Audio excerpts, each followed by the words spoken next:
Hey guys, Weston here with Defensive Concepts Training. Hayden as well.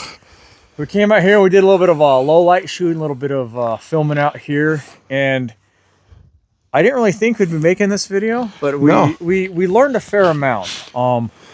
It's been a while since we've gone out and shot at night, not just at night, but cold. The last low light shooting I think I did is probably with our agency, and it's a qual and it's a joke. Same. The pistol's a joke. Mm-hmm. It's the post, Idaho Post. It's their qual, but it's a joke. And the Even though rifle, I think we're the only agency that does it, but yes. The rifle is a joke. Other agencies are going to be more of a joke. Because whatever. Yeah, anyway, digress. Anyway, yeah, it's a complete side note here. Yeah. But we're out here, and for me personally, I was out here with my personal gear, and we noticed some deficiencies. Now, they weren't necessarily deficiencies with the gear. It was definitely with us. Definitely with us, especially in me. As we've kind of been showing on this channel, working on getting this rifle kind of set up and squared away and running this rifle, and I haven't run it with a flashlight at night before. And with and you've barely had that rifle too, so yeah, this is like the third or fourth time I've actually come out and shot it. And with the flashlight on, this is the first time I've shot it with the flashlight, and we had some interesting difficulties with the optic and the light. I'm used to a just singular aiming point with the Vortex Strike Eagle. It's got this little half moon on top and a little aiming point below. And in the low light and when it's cold, I kept using the larger half circle as the aiming point. So all my hits were low. Two Charlies. Two Charlies. 2 Charlies. 2 Charlies. 3 Charlies. Oh wait, no. 3 Charlies, yes. 3 Charlies. Okay. 1 Delta. 3 Charlies. Okay. Alpha Charlies mostly, but they were all very low on the target as opposed to where they should have been upper kind of more midlines. Midline.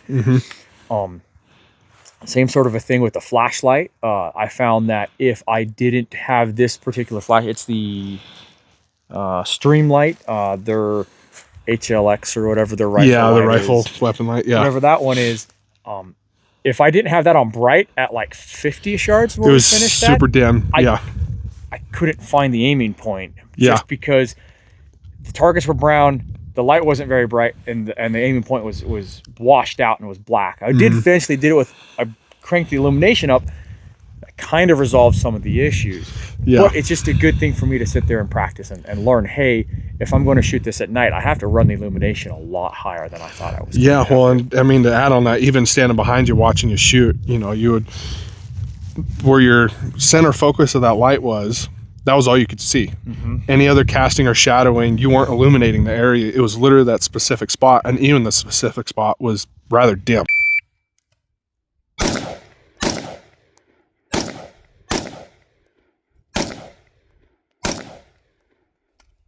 Especially on the low, on that low setting. One of the disadvantages, and I will say this with the Streamlight, is it automatically goes to the low setting, which is stupid. And trying to get that on the constant on with the setup they have is a little tiny little button, and it didn't work. So going forward, eventually I'll go to a different flashlight. I'll probably go with one of the Streamlight Scout lights. But it costs money, and we're not rich YouTubers. Yeah, so no. I mean, $120 for a flashlight, and it what it costs, it works. Yeah, but $120 versus $350, $400 for a light. It's kind of it's a lot of money for a flashlight that you're not going to use very often. Yeah. But when you get out and use it, you can sit there and see that makes a big difference. So there is a huge difference. And I think if I had gone away from the little touchpad and put the button on there, it might have been a little better. Yeah. But I'll try that out next time and see if that actually fixes that issue. But what thoughts and whatnot did you have from your... I mean, just to stick on flashlights, I'm running the Surefire Scout Pro. One of the things I feel like, well, I'm reminded of every time we shoot, granted we weren't on the ground or anything like that today, but even the gases leaving the muzzle, you have a lot of splash with a very powerful light. So shooting at 50, where we ended up at, the first shot was like the target's almost completely gone because you're getting all that splash back into through the optic, trying to see through the gas, and it kind of dissipates. So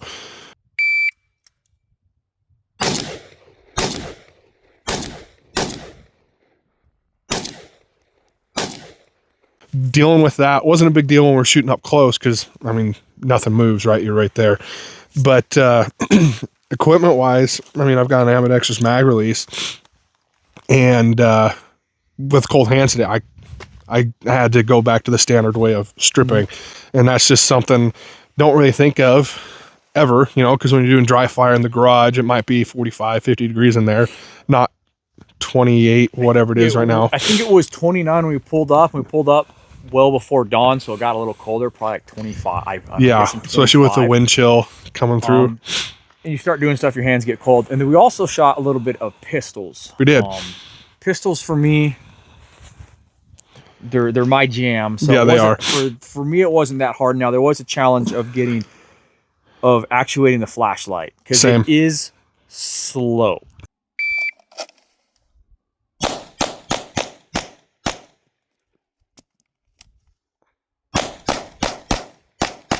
It is. And that's one of those things that they kind of talk about when they talk about low light stuff. We're like, oh yeah, you got to get fast with it. But it is slow, and it is, I wouldn't know exactly what the time difference is. I could probably sit down there and figure it out, but we're probably talking half to 3/4 of a second slower. If I had to guess, just based off of the feel, if not even a full second. I was going to say that first draw that I did, because we carry the TLR1, and I have the TLR7 on my 19 here.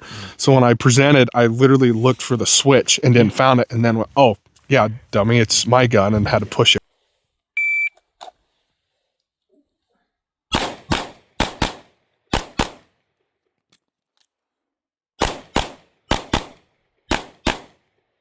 And that's kind of one of the things. So for mine, I was running the TLR1 just because it was, once again, it's considerably cheaper than the Surefire. Yeah. And for the weapon mat, the pistol analyte, I have had zero issues with. I've had good experiences with those too. I just don't like the switch because I'll bump it.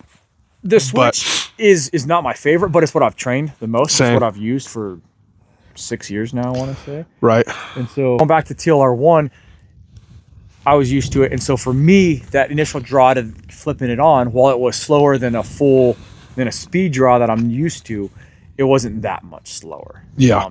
I would say minus by half a second to 3/4 of a second slower than what I can do out of this holster. That's just because I've trained with that a little bit. However, it's still slower than I would have liked. And there was in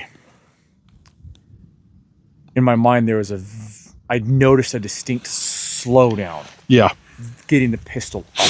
Mm-hmm. Once I got the pistol up we were shooting like 5 and 10, I want to say. We did an accelerator drill. It was a Mil Spec Mojo's drill of the month. We shot at night with it.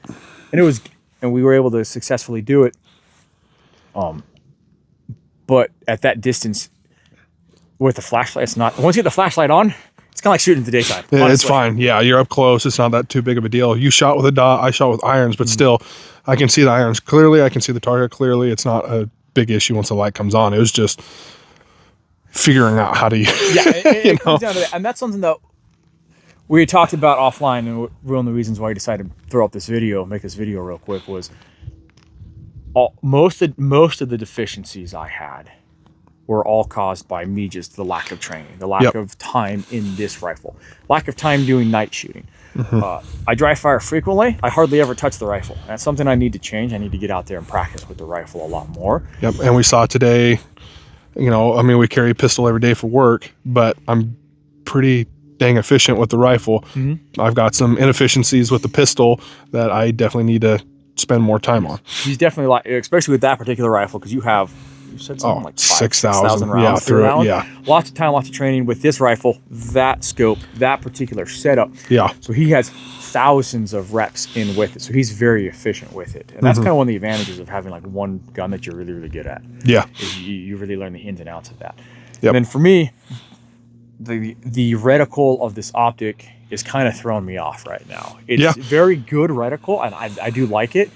However, it is throwing me off. It's something I need to get out and train. I need to work at more at distance and with